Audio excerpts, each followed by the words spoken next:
한 심리학자가 특이한 실험을 했습니다. 한 특정 어떤 동네를 정해 놓고 나서요. 집집마다 매일 100달러씩, 지금 우리나라 돈으로 한 13만 원을 집 앞에 이렇게 두고 간 거예요. 그리고 사람들이 어떻게 반응하는가 이제 관찰을 한 겁니다. 여러분, 집 앞에 누군가가 100달러 13만 원 놓고 가면 어떤 생각을 하겠어요? 내 집만이 아니라 쉽게 말해서 아파트 한 층 전체를 한 20 가정인데 그게 다 놓고 갔다고 한번 생각해 보세요. 약간 '맛이 간 거 아닌가?' 분명히 그렇게 생각할 겁니다. 미친 거 아닐까 생각했지만 모두가 13만 원 그 100달러 그냥 다 챙겨 갔다는 거예요. 그 매일매일 하다 보니까 3 일째는 온 동네가 이 100달러 주고 가는 사람 때문에 이야기가 막 떠들썩하게 된 거죠. 둘째 주에 가니까 이제 사람들 중에 몇몇은 이제 현관문 앞에 와서 기다리는 거예요. 혹시 다른 사람이 챙겨 갈까 봐. 기다려서 받아갑니다. 셋째 쯤 되니까 돈을 받는 것을요 이상하게 여기지 않았어요. 그리고 넷째 주가 되었을 때는요 아주 당연한 것처럼 내놓으라고 하고 받기 시작한 겁니다. 근데 한 달 기간 동안 이것을 관찰했거든요. 이 심리학자가 한 달이 지나니까 그냥 그 동네에 더 이상 돈을 놓지 않고 그냥 지나가게 된 것이에요. 그래서 사람들은 "왜 오늘은 안 주고 가냐."고 막 화를 내기 시작하는 겁니다. 사람들은 이유 없이 베풀었던 이 은혜를 당연한 것처럼 생각했다는 거예요. 고맙냐. 당연히 내가 받는 거 아니야." 이렇게 생각했던 거예요. 오히려 주지 않는 것에 대해서 그동안에 준 것에 대해서 고마워하기는커녕 막 굉장히 불쾌하는 거예요. "왜 주다가 안 주냐." 그리고 막 서운하기까지 했다는 것입니다. 이 마을 사람들이 자격도 없는데 받은 은혜에 대해서 감사할 줄 모르는 이 모습은 하나님께서 우리에게 넘치는 은혜를 주시는데 우리가 잘 알지 못하고 감사할 줄 모르는 그런 모습을 이렇게 이야기해 주는 그런 내용인 것이죠. 여러분, 우리는 하나님의 은혜로 살고 있습니다. 여러분, 정말 하나님의 은혜로 살고 있는, 여러분, 우리는 이 사실을 알고요 늘 감사하며 살 수 있어야 합니다. 시편 103편 2절은요 이렇게 말씀하세요. 현대인의 성경 버전으로 한번 볼까요? 시작. 내 영혼아 여호와를 찬양하며 그의 모든 은혜를 잊지 말아라. 예, 그래요. 여러분, 우리 속담에 이런 말 있잖아요. 원수는 물에 새기고 은혜는 돌에 새겨라. 저는 이거 보면서 깜짝 놀라서 이 자료를 찾아보다가 성령님이 깨닫게 해주셔서 자료를 찾는데 저는 이렇게 생각했거든요. 우리는 원수는 돌에 새기고 은혜는 물에 새긴다. 이게 원래 속담인 줄 알았어요. 근데 우리가 그렇게 살잖아요. 그렇게 살다 보니까 이것을 우리 속담이라고 알고 있었는데 실제로 속담은 원수는 물에 새기고 은혜는 돌에 새기라가 맞았다는 거예요. 이게 바뀌어진 거죠. 여러분, 우리는요 신비라 그러죠. 마음에. 여러분, 우리는 마음에 하나님의 은혜를 새겨야 됩니다. 여러분, 우리의 마음에 새겨야 될 하나님의 은혜가 뭐 어디 한두 개입니까? 여러분, 에베소서 1장 7절 말씀을 볼까요? 또 현대의 성경 버전으로 볼게요. 자, 시작. 우리는 하나님의 풍성하신 은혜를 따라 그리스도 안에서 그분의 피로 제사함을 받고 구원을 얻었습니다. 여러분, 내가 굉장히 아프거나 내 가족 중에 누군가가 아팠는데 혈액이 급히 필요해요. 그러면 헌혈증 보내달라, 피를 수혈해달라, 그런 거 얼마나 좋습니까? 얼마나 많아요. 여러분, 내가 아팠을 때 수혈해 주는 사람만 해도 너무 감사한 것 아닙니까? 근데 내가 죄로 인해 죽어서 지옥에 갈 수밖에 없는 인생이었는데 예수님이 그냥 피를 수혈해 준 게 아니라 자신의 목숨값으로 십자가의 피 흘려 죽으심으로 말미암아 내가 그 피를 믿음으로 구원을 받아 지옥에 갈 운명이 천국에 갔으니 이것보다 감사한 게 어디 있어요. 여러분, 이 놀라운 구원의 은혜, 여러분 감사하고 보답해야 되지 않겠습니까? 여러분, 정말 말로 표현할 수 없는 그런 은혜를 받은 것이죠. 또 시편 31편 19절 말씀을 계속해서 볼게요. 현대인의 성경 버전으로요. 시작. 주를 두려워하는 자를 위해 예비하신 주의 은혜가 정말 놀랍습니다. 주께서는 주를 신뢰하고 의지하는 자들을 위해 큰 복을 쌓아 두셨습니다. 아멘. 여러분, 하나님은요 우리에게 놀라운 은혜를 예배해 놓고 계신 줄 믿으시기 바랍니다. 하나님을 경외하는데 주님을 신뢰하고 의지하는 사람이 그 복을 누린다, 은혜를 받는다, 성경은 우리에게 말씀해 주고 있는 거죠. 여러분, 주님은요 당신을 믿고 따르고 의지하는 사람에게요 힘을 더해 주시고 능력을 더해 주시고 지혜를 주시는 분입니다. 지혜가 없으면 구원하잖아요. 꾸짖지 않고 후해 주신다라고 주님은 말씀하십니다. 그래서 여러분, 살다가 힘든 일이 왜 없겠어요? 힘들고 어렵고 답답하고 그럴 때 한 잔 이거 하러 가지 말고 담배 피면서 줄담배 피지 말고 바람 쐬러 간다고 잠수 타지 말고 여러분, 주님을 붙잡을 수 있기를 주님의 이름으로 축원합니다. 여러분, 주님을 붙잡아야 되는 거예요. 그러면 주님이 힘과 능력과 지혜를 더해 주시는 겁니다. 여러분 이 외에도 하나님이 얼마나 많은 은혜 주십니까? 우리의 필요를 너무나 잘 아시는 하나님, 우리의 필요를 주시는 거예요. 내가 돈을 벌었으니까 사업을 했으니까 뭐 월세를 받았으니까 살고 있는 게 아니에요. 여러분 주님이 막으시면 아무것도 못 들어오는 거죠. 주님이 아시고 너의 필요를 안다 공급해 주시는 것입니다. 내가 뭐 성적 이랬으니까 이쪽 진학을 가고 내가 여기에 출하했고 공부를 했으니까 공무원이 되고 또 어떤 기업체 들어가고 그런 게 아니에요, 여러분.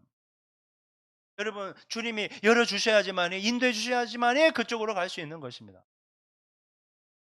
정말 그렇지 않습니다. 또 여러분 보호하시고 회복하시고 치유하시는 분은 하나님이라는 것이에요. 아무리 좋은 약을 만나고 명의를 만나도요. 그 사람을 살아나게 하는 분은 하나님이신 겁니다. 그래서 우리는 모든 곳에 하나님의 은혜를 구하는 그 모습이 필요한 거예요. 여러분 이러한 풍성한 하나님의 은혜를 알고 경험했던 사도 바울이 이렇게 고백하는 겁니다. 나의 나 된 것은 다 하나님의 은혜 때문입니다. 여러분 이것은 우리 모두의 고백이 될 수 있어요. 한번 따라해 볼까요? 나의 나 된 것은 다 하나님의 은혜 때문입니다. 여러분 내 가족 지켜준 거 하나님의 은혜 때문이에요. 내 부모님 그래도 얼굴 볼 수 있는 거 하나님의 은혜 때문 아닙니까? 내 자식 잘 자라고 이름값 하며 그래도 사는 거 다 하나님의 은혜 때문 아닙니까? 이 교회가 지탱되어지고 영향력을 흘려보낼 수 있는 것도 다 하나님의 은혜 때문 아닙니까? 학교 다닐 수 있는 거, 학교 다니는데 버스가 있고 길이 생기고 내가 차가 있으니까 막 왔다 가고 마트가 가까이 있으니까 내가 볼일 갈 수 있고 내가 누군가를 만날 수 있는 그런 여건 모든 것들은 하나님의 은혜 때문이라는 것이. 은혜를 은혜로 알고 감사하며 사는 우리 모두가 되어야 하겠습니다. 여러분 우리 살다 보면 힘들고 어려운 문제들이 찾아오잖아요. 없으면 좋은데 허락이 된다고요. 네, 여러분 기억하십시오. 문제 없는 인생은 없지만 하나님이 주시는 은혜는 모든 문제를 이기게 한다라는 사실입니다. 여러분 은혜가 문제보다 큰 거예요. 그래서 은혜가 임하면 문제를 다 덮고 헤쳐나가고 이기는 인생이 된다는 거예요. 오늘 본문에서도요. 이 교회 공동체가 큰 어려움을 당했지만 하나님의 은혜로 이 모든 것을 해결받고 이겨나가는 것을 우리에게 소개해 주고 있는 것을 보게 되죠. 오늘 본문의 배경이 되는 사도행전 12장 1절부터 3절까지 말씀을 보겠습니다. 1절, 2절, 3절 시작. 그때 헤롯 왕이 손을 들어 교회 중에서 몇 사람을 헤아려 하여 요한의 형제 야고보를 칼로 죽이니 유대인들이 이를 기뻐하는 것을 보고 베드로도 잡으려 할세 때는 무교절 기간이라. 여기서 헤롯 왕은 예수님이 탄생했을 때 헤롯 대왕 굉장히 유명한 왕이거든요. 그 사람의 손자인 헤롯 아그리파 1세를 의미합니다. 그는 로마 정부로부터 유대와 사마리아 지역에 대한 통치권을 받고 행사하던 사람인데요. 이 사람은 자기가 다스리는 지역이 바로 유대인들 거주 지역 아닙니까? 그래서 유대인들의 한심을 사기 위해 했었고 또 유대인들이 계속 대립점에 갖고 있었던 기독교인들을 핍박하는 일을 많이 했던 인물로 알려져 있어요. 오늘 본문에도 보면 이 유대인들의 환심을 사기 위해서 기독교인들을 핍박하고 죽이는 그 일을 하는 것을 보게 됩니다. 이 헤롯 왕이 사도 야고보를 칼로 이렇게 쳐서 죽이게 해요. 근데 유대인들이 와 너무 좋다 하나님 영광 받으세요 이런 거 보고 야 이거 기독교인들 죽이면 나의 그 정치의 지지 세력인 유대인들이 나를 지지하겠구나 싶어서 야 이거 기독교의 수장 누구야? 베드로입니다. 베드로 잡아와. 그래서 그를 잡아다가 감옥에 가두게 되는 것입니다. 그래서 지금 무교절 기간인데 6월절 무교절 기간인데 이 무교절 끝나면 죽여라 이렇게 명령을 한 상태인 것입니다. 이 베드로가 잡힌 것은요 철저하게 정치적 계산 때문에 이렇게 된 거예요. 그리고 우리나라에도 이렇게 정치인들 막 서로 고발하고 고소하고 하는 거 보면 전부 정치적인 계산이지. 솔직히 정의를 외치고 있지만 다 정치적인 계산으로 여가 야를 공격하고 야가 여를 공격하는 거죠. 참 안타까운 모습일 때가 많은 것 같아요. 자, 이제 오늘 본문을 본격적으로 좀 보겠습니다. 본문 5절 6절. 5절 6절. 시작. 예, 베드로는 옥에 갇혔고 교회는 그를 위하여 간절히 하나님께 기도하더라. 헤롯이 잡아내려고 하는 그 전날 밤에 베드로가 두 군인 틈에서 두 쇠사슬에 매어 누워 자는데 파수꾼이 문 밖에서 옥을 지키더니 베드로는 나쁜 짓을 하다 잡혀온 게 아니에요. 예수 그리스도 생명의 복음을 전하다가 주를 위해 일하다가 이렇게 갇혔고 사형 선고를 받은 것입니다. 이런 베드로는 뭐 예수님과 함께 할 때 예수님 만나기 전에는 그냥 갈릴리 바다에서 물고기 잡는 어부에 불과했지만 예수님을 만나고 성령을 받은 이후에 그는 성령의 사람이 되었고 한 번의 설교로 3천 명, 5천 명이 회개하는 능력의 종으로 쓰임 받는 그런 멋진 사람이었습니다. 그런 베드로에게도 하나님은 고난과 핍박과 역경을 허락하셨고 지금 사형이라는 절망적인 상황에 놓이게 하는 것을 보게 되는 것입니다. 여러분 복음성가 중에 이런 게 있어요. 왜 나만 겪는 고난이냐고 불평하지 마세요. 고난의 뒤편에 있는 주님이 주실 축복 미리 보면서 감사하세요. 여러분 교회 공동체의 모습을 보면요. 아니 야고보 하나 죽었어요 벌써. 사도, 교회의 기둥 12사도 중에 한 명이 죽었다고요. 그리고 예수님의 수제자로 큰 영향을 미쳤던 사도 베드로는 지금 사형 언도를 받고 감옥에 갇혀 있어요. 여러분 눈앞에 있는 고난 너무나 힘들고 어렵고 버거웠을 것이에요. 여러분 분명히 눈에 보이는 현실은 고난과 어려움이지만 주님은 말씀하십니다. 그 너머에 예비된 복이 있다. 그래서 고난을요 뭐라고 표현하는가 하면 위장된 축복이다라고 말씀하는 겁니다. 여러분 삶 가운데 어떤 힘들고 어려운 일이 있습니까? 부모가 되면 자식 걱정, 자식이 힘든 일 많죠. 진학과 진로 문제도 있고요. 만남의 문제, 뭐 여러 가지 재정의 문제, 신경 써야 될 문제가 뭐 어디에 한두 개겠습니까? 평생 죽을 때까지 달고 가는 게 문제인 것 같아요. 하지만 여러분 그 문제를 믿음으로 잘 돌파하면 은혜가 예비되어 기다리고 계신 줄 믿으시기 바랍니다. 그러니까 좌절하거나 실망하지 말고 주님 바라보는 거예요. 주님 바라보는 게 믿음이라는 것입니다. 여러분 현재 교회 공동체는 정말 심각한 문제에 직면해 있습니다. 막 무너질 것처럼 그렇게 힘든 시간이에요.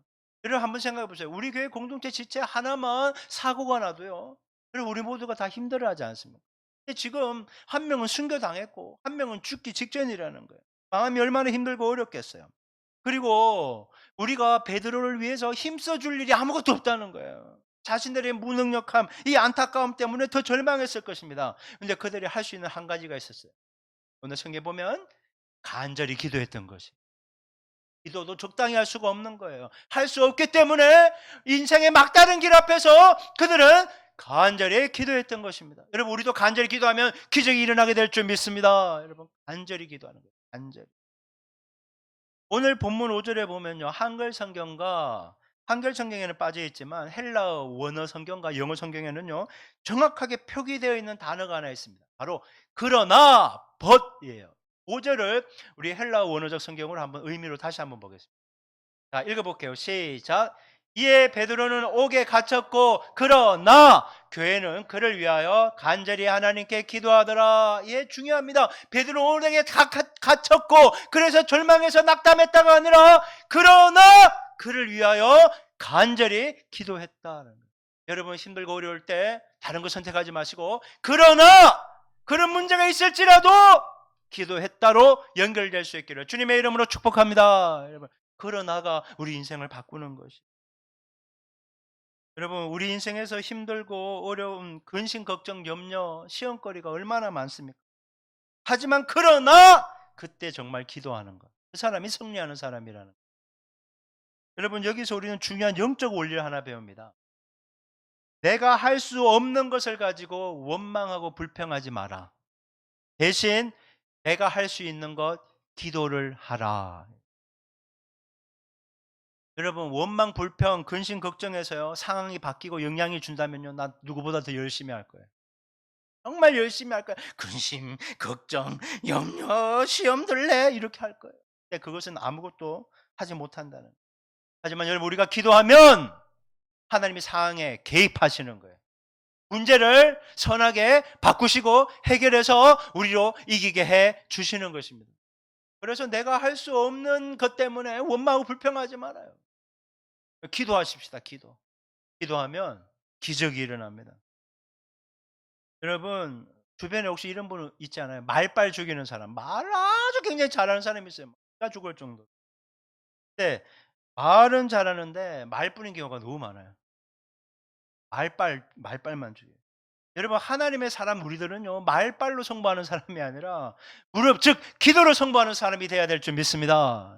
하나님은 말빨 죽이는 사람에게 복을 주는 게 아니라 기도하는 사람에게 복을 준다는 거예요. 그래서 여러분 우리 인생을 앞으로 이 시간부터 무릎으로 승부할 수 있기를 주님의 이름으로 축복합니다. 저 어젯밤에 와서 이렇게 예배를 위해서 기도하는데요 사모님하고 기름 부으심이 굉장히 강하게 임하더라고요. 제 마음에 그런 게 들었어요. 솔직히 아버지에 대한 부담감이 늘 굉장히 많았거든요. 그래서 이게 묶임이 있다는 생각이 들었는데 이 아버지 장례 치르면서 '아 이제 풀어지는구나.' 그런 마음이 굉장히 많이 왔어요. 또 어젯밤에 기도하면서 성령의 기름 부으시는 거 보면서 '아 이제 좀 밤에 작정하고 기도해야 될 때가 왔나 보다.' 막 그런 생각이 들었어요. '하나님 내가 기도 작정하고 할 테니까 하나 주님 교회 아시죠?' 이렇게 또 했던 기억이 납니다. 네 여러분 정말 기도하면요 하늘 문이 열리는 것입니다. 여러분 이것이 여러분에게 이론이 아니라 실제가 되기를 소망합니다. 베드로는요 이미 한번 탈옥한 전력이 있었어요. 사도행전 5 장에 보면요. 대제사장들이 복음을 전하는 이 사도들 그래서 사람들이 막 기독교인이 늘어나는 것 때문에 굉장히 위기감을 느끼고 사도들을 감옥에 가뒀거든요. 네, 이때 주의 사자가 밤에 옥문을 열고 모두 사도들을 탈출시키는 그런 일이 있었습니다. 이 사실을 알고 있던 헤롯과 간수들은 이번에도 탈옥할까 봐 어떻게 했는가? 두 제사들을 묶는 거예요, 베드로. 그리고 양옆에 보초가 한 명씩 팔을 끼고 자게 했어요. 그리고 옥문 앞에 지키고 또 그 너머에 지키고 2중 3 중으로 계속 보초병을 세워서 완전 탈옥은 불가능한 그런 시스템으로 만들어 버린 것입니다. 베드로는요 이미 감옥에 갇힌 지 며칠 지났거든요. 지금은 유대인 명절이 무교절 기간이고 무교절이 끝나면 곧바로 사형되는 거예요. 그러니까 오늘 본문으로 보면 내일 죽는 거예요. 내일 죽게 됩니다. 근데 여러분 베드로가 언제 풀려납니까? 죽기 전날 밤에 풀려난다는 거예요. 여러분 이것이 무엇을 의미할까요? 기적은 마지막 순간에 일어난다는 거예요. 그러니까 마지막 순간에 일어나니까 뭐라고요? 포기하지 말라는 거예요. 이런 포기는 김장할 때나 셀 때나 쓰는 거지 기도할 줄 아는 사람에게는 포기는 없는 것이에요. 여러분 포기하지 말고 끝까지 기적은 마지막에 일어나는 남들이 안 된다고 했을 때 끝난다고 했을 때 끝나야지 끝나는 거니까 아직 안 끝났잖아요. 그러니까 마지막까지 기도하는 거 마지막까지 주님을 붙잡는 거예요. 그래서 끝까지 포기하지 말고 기도해야 기적을 본다. 기억하시기 바랍니다. 지금 베드로의 모습을 한번 보세요. 사람이요. 감옥에서 깊이 잠들었어요. 그럼 한번 생각을 보세요. 손이 양쪽에 쇠사슬로 이렇게 묶여 양쪽에 사람이 이렇게 붙잡고 있어요. 밤에 잘 때도요. 누가 제 옆에 붙으면 귀찮다고 쳐내는데 손 묶였지. 양쪽에 사람 붙잡고 있지. 이게 어떻게 편하게 잠을 잘 수 있겠습니까? 그런데 이 베드로는요. 이미 깊이 잠자고 있어요. 이게 뭡니까? 그냥 죽는다는 것을 기정사실로 받아들였기 때문에. 살 소망이 없는 사람은요. 포기했기 때문에 그냥 이렇게 쭉 처져서 그냥 자는 겁니다. 베드로는 생각한 거예요. '아유 야고보 죽은 거 보니까 나도 이번에 아마 죽을 것 같다. 풀려나기 힘들 것 같다. 그냥 깔끔하게 죽자.' 생각하고 그냥 편안하게 자는 겁니다. 이제 뭐 '예수님 다시 보면 되지.' 이렇게 생각한 거예요. 근데 여러분 중요한 말입니다. 베드로는 포기했지만 주님은 포기하지 않았어요. 이게 중요한 겁니다. 포기하지 마십시오. 주님이 포기하지 않았으니까. 여러분 하나님은 베드로를 향해 놀라운 뜻가객을 갖고 계셨어요. 게다가 또 중요한 게 서포팅되고 있습니다. 교회 공동체가 베드로를 위해 밤새도록 간절히 기도하고 있다는 거예요. 제가 여러분에게 약속드릴게요. 저는 여러분을 위해서 간절히 기도하는 사람으로 서 있겠습니다. 제가 이것만은 약속드릴게요. 여러분 하나님은요. 기도를 듣고 일하시는 거예요. 여러분 내가 기도하든 다른 누군가가 기도하든 기도하는 단 한 사람만 있다면 여러분 아직 끝나지 않은 거예요. 그래서 기도하셔야 된다는 거예요.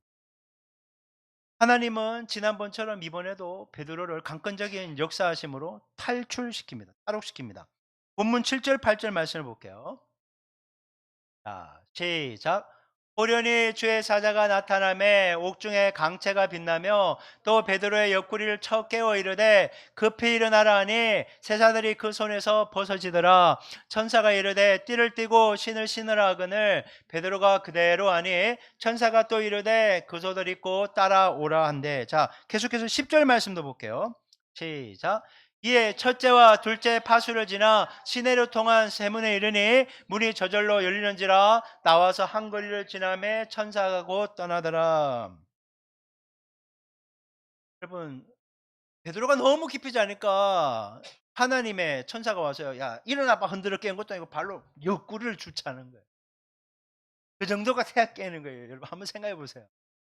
제가 제 자녀들을 깨울 때 뭐 저는 안 깨고 제 사모가 깨우는, 학교 가라고 아침에 옆구리를 걷어찬다고 생각해 보세요. 하나 기가 막히네.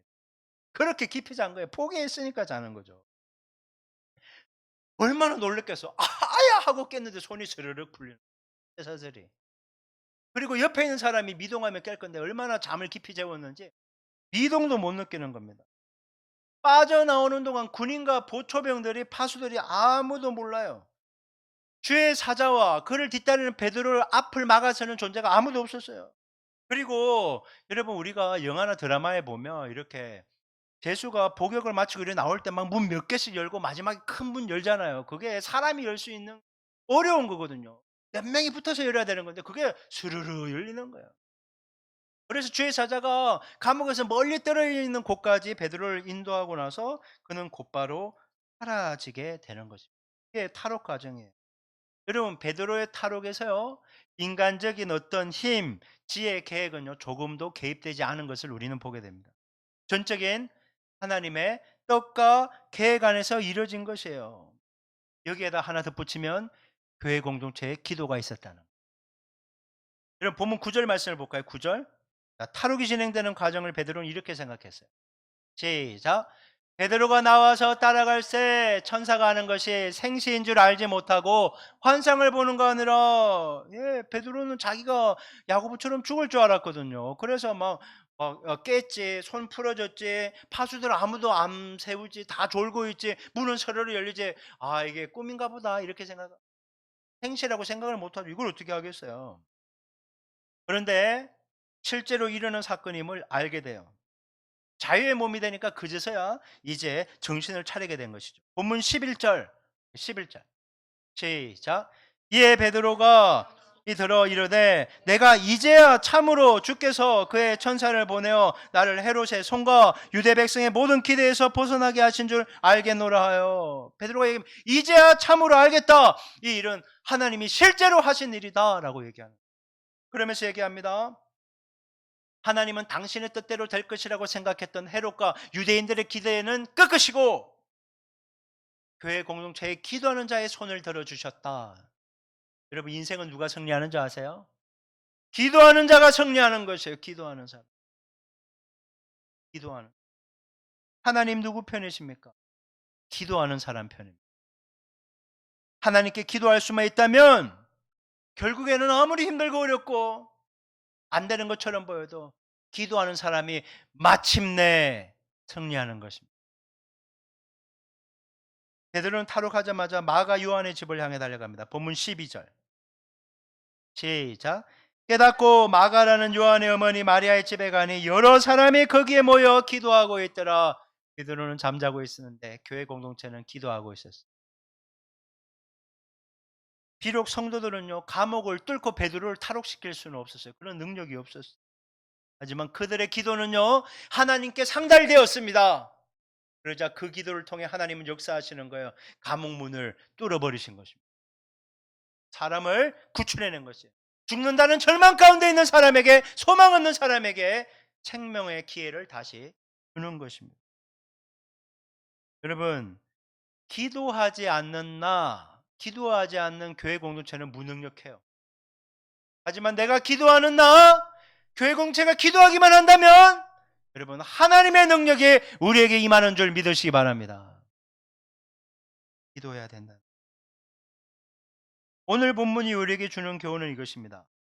마지막까지 기도를 멈추지 말고 인내하고 버텨라.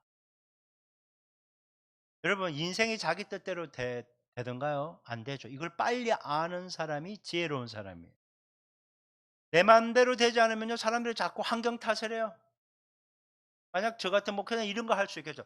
왜 개척을 하자마자 6개월 만에 코로나가 터져갖고 왜 나는 뭐 후원자가 많이 없어 갖고 막 누구는 막 몇 억 들여 갖고 막 수십 평 인테리어도 엄청나게 하고 누구는 좋은 여건을 받아서 막 사람도 많이 와서 그렇게 처음부터 기반 좋게 목회하면 좋아. 나는 이게 뭐냐?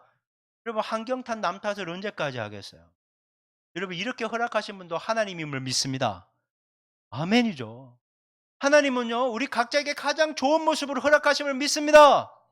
여러분 그래서 환경 탓 남 탓 그만해야 됩니다. 당신 때문이라고 너 때문이라고 이 환경 탓이라고 없어서 그렇다고. 아닙니다. 하나님이 함께 하시면 다 되는 줄 믿으시기 바랍니다. 원망과 불평은요 우리에게서 떠나가야 되는 거예요. 내가 나사리 예수 그리스도의 명하노니 원망과 불평하게 하는 영은 떠나갈지어다 풀어질지어다. 우리에게 두려움과 근심과 염려를 주는 더러운 귀신들 속히 떠나갈지어다. 예수의 볼로 덮어 주시옵소서. 하나님의 사람은요 기도하며 일어나는 사람이에요. 강하고 담대하게. 주님이 우리를 위하시는데 누가 우리를 이길 수 있겠어요? 안 되는 것처럼 보여도 기도하며 그 자리를 지키며 끝까지 포기하지 않고 기도하면 승리하게 될 줄 믿습니다. 그것을 배워야 되는 거예요. 우리가 마지막까지 기도를 멈추지 않고 끝까지 참고 인내하면 승리는 우리의 것이 되는 것입니다. 여러분 하나님은요 사도 야고보의 죽음을 지켜보셨어요. 다 지켜보셨어요. 베드로가 감옥에 갇혀서 감옥에 계속 절망하고 있는 것도 지켜보셨어요. 그리고 또 한 가지 마가다락방에서 간절히 기도하는 성도들의 모습도 지켜보셨어요. 여러분 오늘 본문을 보세요. 질문 이런 거 던져지지 않습니까? 하나님 왜 야고보는 죽어야 됐고 베드로는 살아야 됐습니까? 아 야고보도 살려서 쓰시면 되지. 왜 이렇게 하셨습니까? 우리 이해할 수 없어요. 그 이유는. 하지만 이 두 가지 차이에는요. 기도가 들어가 있다는 거예요. 기도의 차이가 있다는 거예요. 야고보가 순교할 때는 교회 공동체에 집중적인 기도는 없었어요. 하지만 그의 죽음 이후에 교회가 집중적으로 기도했고 주님은 그 기도에 응답해서 베드로를 살려 주셨다라는 거죠. 그러니까 이게 무엇을 의미합니까? 기도하면 산다는 겁니다. 살고 싶으면 기도해야 된다는 거예요. 영국의 성공의 주교이자 종교 철학가인 윌리엄 템플 목사님이 케임브리지 대학 채플에 초대되었습니다. 그래서 이게 뭐 캠브리지 옥스퍼드 굉장히 좋은 대학이잖아요. 인류 대학이잖아요. 그래서 장래에 대한 기대가 넘치는 젊은이들에게 어떤 설교를 할까 하나님 앞에서 기도하고 씨름하다가 기도에 응답하신 하나님이란 제목으로 채플을 설교했습니다. 여러분 이게 이성이 굉장히 발달한 엘리트들에게는요. 이런 제목의 설교는요. 별로 인기가 없었거든요. 하지만 템플 목사님은 하나님이 주신 마음도 있고 이 똑똑한 학생들을 잘 사랑으로 섬겨야 되겠다는 마음 때문에 그들에게 정말 필요한 기도의 교훈을 가르치려고 열심히 말씀을 준비해서 전했습니다. 채플이 끝나고 나서 한 학생이 템플 목사님에게 와서 이렇게 말하는 겁니다. 목사님은 아직도 기도의 응답이라는 미신 같은 소리를 믿고 계십니까? 크리스찬들은 그저 우연의 일치를 기도의 응답이라고 말하고 있는 것 아닙니까? 라고 얘기해요. 귀한 말이었죠. 근데 템플 목사님은요, 그 말을 듣고 난 후에 이렇게 얘기합니다. 기도가 우연의 일치라고요? 예, 그렇게 생각할 수도 있겠습니다. 하지만 내가 기도를 멈추는 순간 우연도 멈추는 것입니다.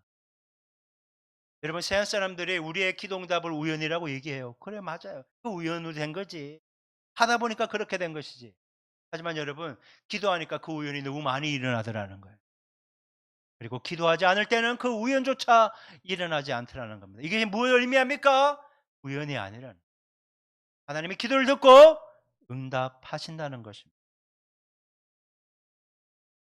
여러분 지금 여러분이 겪고 있는 혹시 힘들고 어렵고 답답한 문제가 있습니까?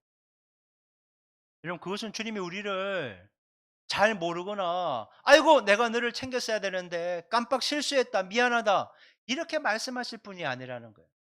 주님은 우리를 불길 같은 눈동자로 지켜보시며 우리 향해 놀라운 뜻가객을 갖고 계신 분입니다.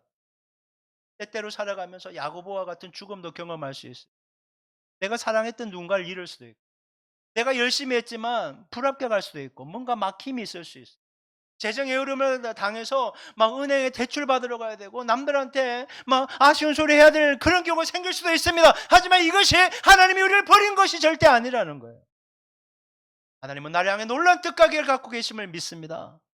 고난은 위장된 축복이니까. 여러분, 우리가 정말 하나님께 기도하기만 한다면 하나님은 우리에게 은혜를 부어주실 것입니다. 그래서 문제를 돌파하게 해주실 것입니다.